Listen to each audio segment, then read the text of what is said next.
So, you remember how in my Super Mario Bros. World Record video, I said that one of Niftski's future goals was to get a 754 time in Super Mario Bros. The Lost Levels? Well, I'm sorry to say, but Niftski will never be able to achieve that. But, I do have some good news. He achieved a 753 time instead.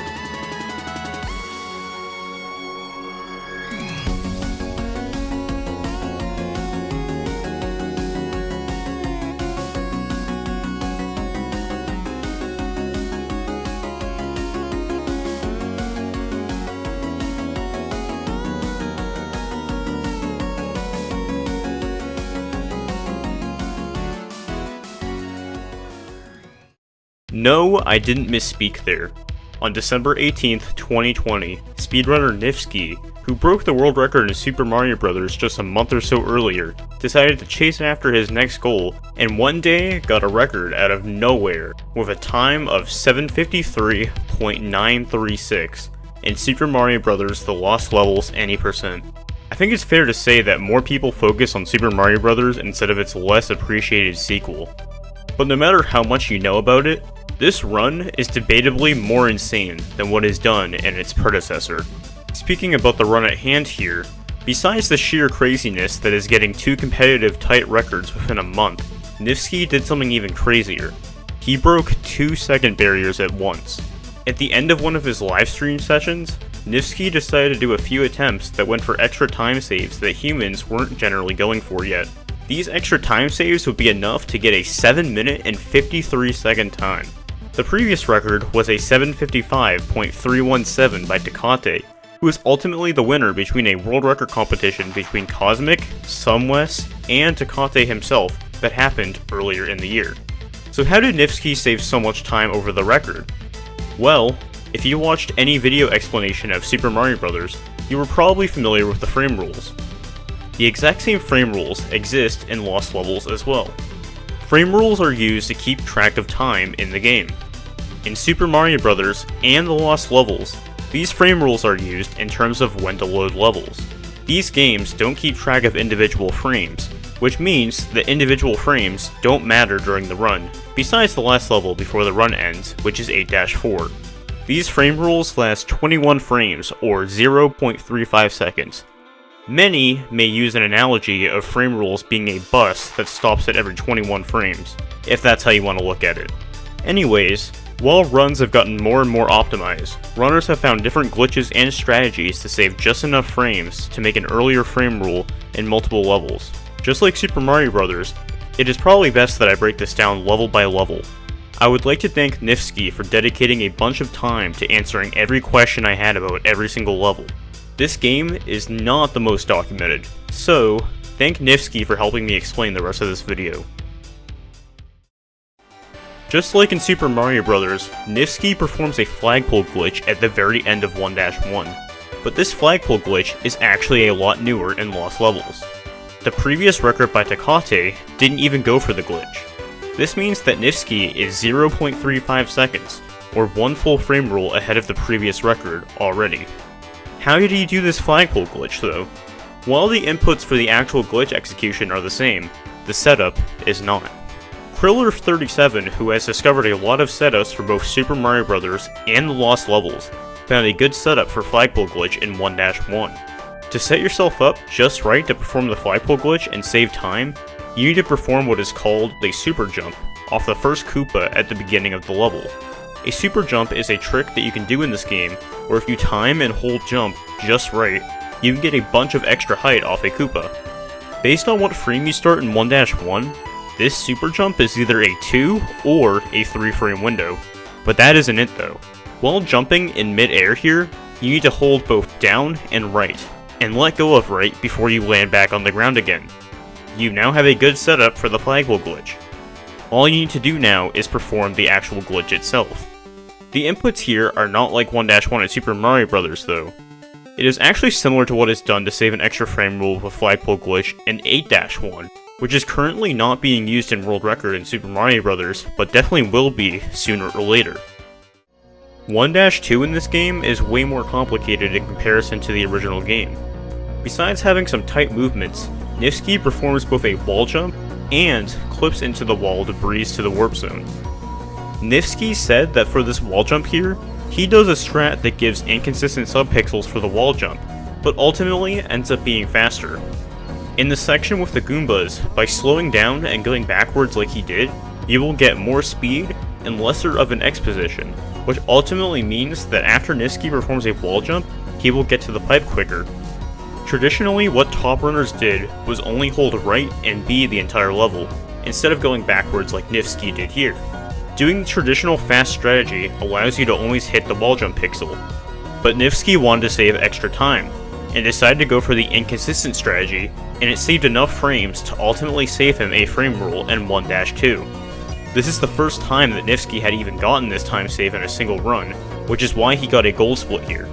This isn't it for 1-2 though. What about the clip at the end? How is that done? This clip is pretty similar to the clip that is done in high-level Super Mario Bros. Speedruns in 4-2. With just the right timing of your jump, pressing right, and then jumping again properly, you can clip into the walls. There is more of a catch in this level though. Unlike 4-2 in the original Mario, 1-2 here requires a subpixel setup. What Niftski does is doing a jump off the set of coin blocks at the beginning of this room. This allows him to get subpixels that enables him to perform this wall clip. 4-1 isn't too bad at all.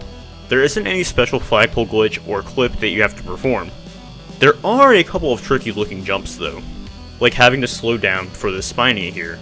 But in the grand scheme of things though, this is definitely one of the easier levels in the run. 4-2 is where the expected craziness of a high-level speedrun returns. Probably the scariest looking flagpole glitch is done here at the very end. Just like everything else in this run, there's a setup for that. Just like in 1-1, Kriller has a really good video both explaining and showing off his setup. What you are about to hear is quite crazy for being a strategy that humans use. To start off, you need to perform a frame-perfect jump off this cannon, hold down and right in mid-air, land on the question mark block, then let go of down before hitting the ground. Did I lose you there yet? Anyways, the rest of the level just requires holding run and jumping through until you need to perform precise inputs at the end for flagpole glitch.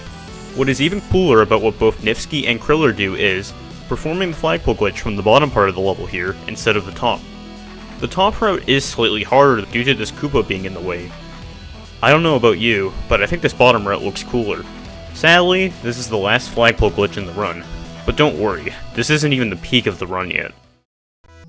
Unlike in Super Mario Bros., this run goes through an extra world in the any percent category. The warp zone that takes you to World 8 in this game is located in World 5 instead of World 4. So here we are, 4-3. To be honest, this level is quite underwhelming. But there is a key factor here, bullet bill patterns.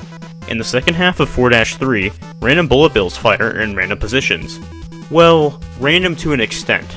Bullet bill patterns are actually based off when you start the game, and what current frame roll you are on. Niftski explained that you have to do a slight slowdown at the beginning of the level before jumping off this spring in order to get consistent bullet bill patterns with the frame roll that he is on. This minor slowdown may not seem like much, but it guarantees that you know where bullet bills fire, assuming you know what frame rule you are currently on. You fight more than one Bowser in this any percent speedrun. What does that entail then? Bowser patterns. Bowser doesn't always move the same way when you encounter him. Based on what frame rule you are on, he can simply just jump upwards or jump backwards. Niftski said that with the frame rule he was on in his record, going too fast would give Bowser a pattern that made him go backwards, which would probably lead to death. What Niftski wanted to do here was opt to go a little bit slower instead to get a good pattern. Playing around in practice with how different frame rules affect Bowser patterns, runners can prepare for how to play 4-4 based on what frame rule they entered the level with. Niftski knew that he was 3 frame rules ahead of the previous record, and knew not to take Bowser too fast in order to get a desirable pattern. Do you remember how at the very beginning of the run, a trick called a super jump was performed off this Koopa? Well, that isn't the last of it. The most important thing in 5-1 is getting over this giant wall. Normally, you are supposed to hit invisible coin blocks that allow you to progress, but that's slow. Instead, you can abuse the super jump mechanic mentioned earlier, and get a high bounce off the first Koopa here. This jump has a couple more frames of leniency over the one in 1-1 due to the angle that you hit the Koopa at. Normally, these Koopa's positions would vary in runs, but a runner by the name of Lakuki found a consistent setup that involves hitting this vine block.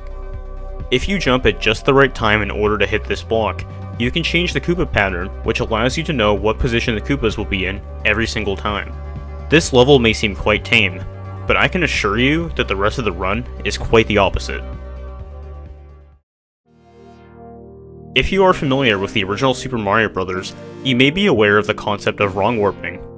By manipulating the screen's position, you can trick the game to load a warp zone via a pipe, instead of the intended method of climbing up a vine.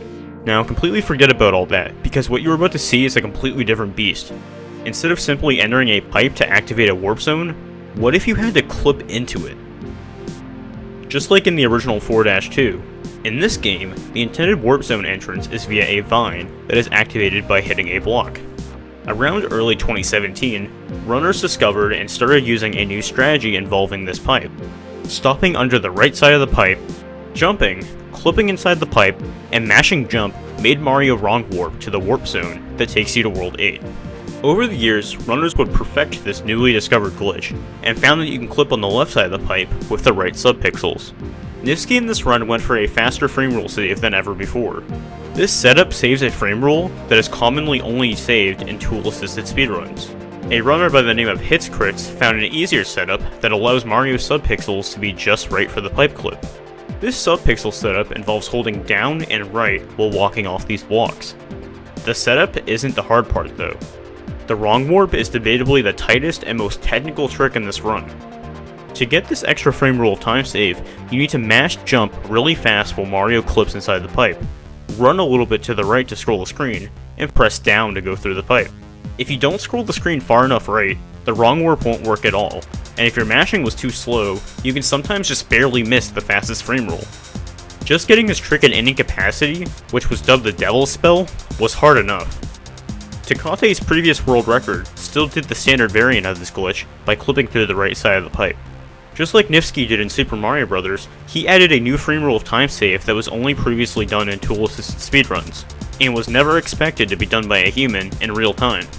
After performing one of the most impressive time saves in Mario, Niftski just had one more world to conquer, World 8.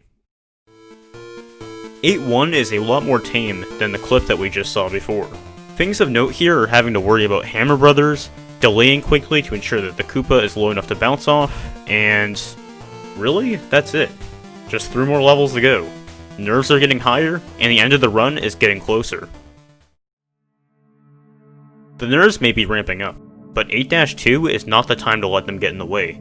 Will 8-2 take another victim? Well, not today. You may be in awe of how the end of 8-2 looks, and you wouldn't be wrong to feel that way.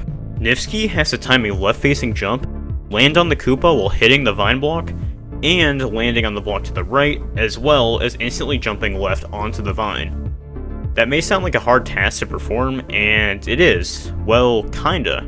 Multiple runners that I talked to said that nailing 8-2 isn't the hardest thing in the world, but many things can still go wrong, such as not landing back on the Koopa. What is interesting to note here is, even though Niftski's performance here was amazing, he still lost a frame rule against the previous world record. Why is that? Well, you can actually squeeze out an extra frame rule of time save if you climb up the vine at the end faster. You can climb up this vine faster and skip some of its animation by quickly letting go of the vine and jumping all the way up to the top. Niftski said that he opted out of this extra frame rule due to being such a difficult time save so late into the run. Hitboxes in this game are not the best, and you can sometimes clip through the vine if you go through the extra frame rule. A runner's heart rate is probably going off the charts at this point, and any mistaken input could completely end the run. In 8-3, you need to squeeze past the Lakitu, a bunch of Hammer Brothers, and time your jump off this moving platform in order to reach the flagpole. I hope you're paying attention, because in 8-4, there's no time to look away. Except that's basically what he does when entering this level. Multiple runners have told me that they actually use a strategy to time their jump at the beginning of 8-4 by quickly closing their eyes and opening them at the right time with the beginning cutscene of the level. The first screen here alone may already present its own very tight challenge, but that isn't even the beginning of how crazy this level is. Look at how Niftski jumps under this Podoboo here. Did you see how close it was? Niftski explained to me that on the frame roll that he was on entering 8-4, jumping past the Podoboo was a frame-perfect window. Just pausing the footage, you can see how close he gets. Performing a frame-perfect trick at the end of an unbelievable speedrun is quite a representation of how the human limit is being stretched in these games. Just 4 more rooms to go at this point. The next room seems to be inspired from 8-4 from the original Super Mario Bros., which features a bunch of fire bars and bloopers. Following that is a one-screen room where the player has to jump over a wall to reach a second pipe. This room can actually be quite tricky to optimize, and I've actually seen top runners mess this up. Niftski starts this next room by performing what is called a fast accel. In both the original Super Mario Bros. And this game, Mario accelerates to full speed faster when facing the opposite direction, and can save a number of frames if performed correctly.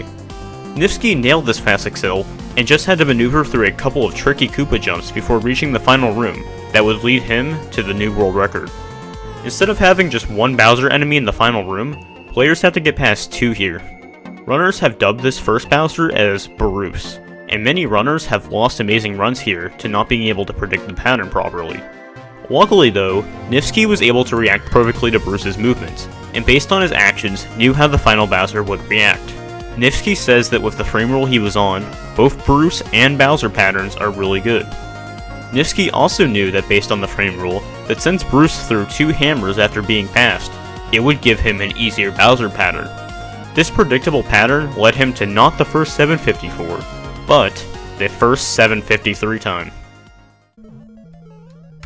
Oh my god! What? What? What? How? How? How? How? An amazing end to an amazing run. It was now in the history books, 7 minutes, 53 seconds, and 936 milliseconds. Niftski had an 8-4 that was only 1 frame slower than the previous record. His 8-4 would have been just as fast as Tecate, but he lost 1 frame when grabbing the axe at the very end of the run.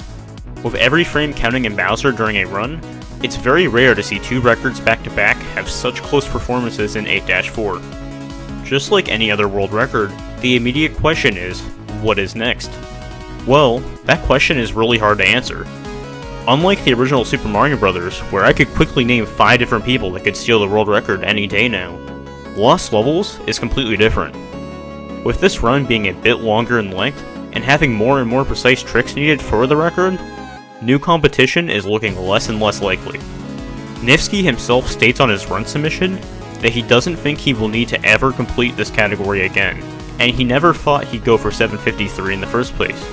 Again, this run was at the very end of a stream session where he did a couple of 753 attempts for fun.